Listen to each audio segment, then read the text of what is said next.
I sensed the shift in the hall the instant the microphone shook in my grip. It wasn't because I had spoken. No sound had left me yet, but because of my father's sharp, taunting laugh behind me. It was a laugh he used when he found joy in cutting someone down. "Go on," he said loudly enough that nearby tables could hear. "Let these decorated officers listen to what a failed soldier sounds like." The veterans' gala was glowing under warm lights, but all I felt was a chill spreading across my ribs. My hands were sweaty, my heart beat fast, but I stepped forward anyway. This time, I wasn't the one who would crumble. This time, he would. I opened my mouth and sang a single verse. Just one, and the entire banquet froze. Forks paused midair. Conversations evaporated. The room went silent in a way that felt unnatural, like the stillness right after a blast. Then the chairman of the Joint Chiefs stood abruptly, his chair screeching across the floor. He turned to face my father, eyes wide with recognition. "Colonel, that song. That's a prohibited anthem of Ghost Team 7. My father's complexion drained, and in that moment I saw it, the realization of what he had unwittingly exposed.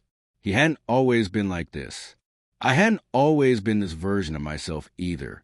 Once upon a time, he treated me like someone training to follow in his footsteps. He taught me how to not boot laces perfectly, how to sharpen a blade carefully, how to breathe steadily during chaos. Back then, he wanted a son shaped like him. I wanted a father who noticed me. But the cracks came early. My voice, my music, never fit his strict expectations. The first time he heard me sing, he flinched like the sound insulted him. "Soldiers don't sing," he said. "They fight." And I learned something that stayed with me. His affection was conditional, his approval even more rare. Over time, the little cuts added up, the sarcastic introductions, the snide remarks after I left the service due to my injury, the jokes at my expense at family dinners. But the wound that changed everything happened 3 months before the gala. He was in the garage, drinking with his friends. My name came up between their sloppy laughter. "He thinks he's some kind of artist now," he sneered. "Don't worry. I'll humble him. I've got something planned for him at the Veterans Gala. If he won't act like a soldier, he can at least entertain the real ones." They laughed. I didn't. I stood unseen in the shadows, calm, steady, realizing something had shifted inside me. Not anger, calculation. I didn't confront him. That would give him power he didn't deserve. Instead, I prepared. He had forgotten what he once drunkenly hummed when he thought no one was awake. A coded melody connected to Ghost Team 7, his classified unit. He had no idea I remembered. He also didn't know the chaos it would cause if I ever let someone else hear it. I researched everything. The guest list, the seating plan, who among the former operatives would be attending, and most importantly, the presence of a chairman. That melody wasn't just banned. Publicly revealing it suggested a security breach that could only come from someone connected to the mission. He thought he had set a trap for me. He never realized I had already set mine around him. So when the chairman said those fateful words, the forbidden anthem of Ghost Team 7, my father stumbled to his feet like the ground had turned to sand under him. He tried to speak, but the chairman stopped him. "Colonel, you just allowed a classified combat hymn to be performed in front of hundreds of people. Do you understand how serious that is?" My father stuttered. I didn't.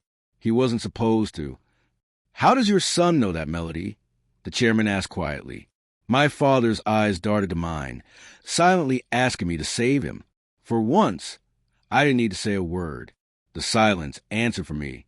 2 generals approached him, not forcefully, but with the certainty of men who knew a career had just collapsed.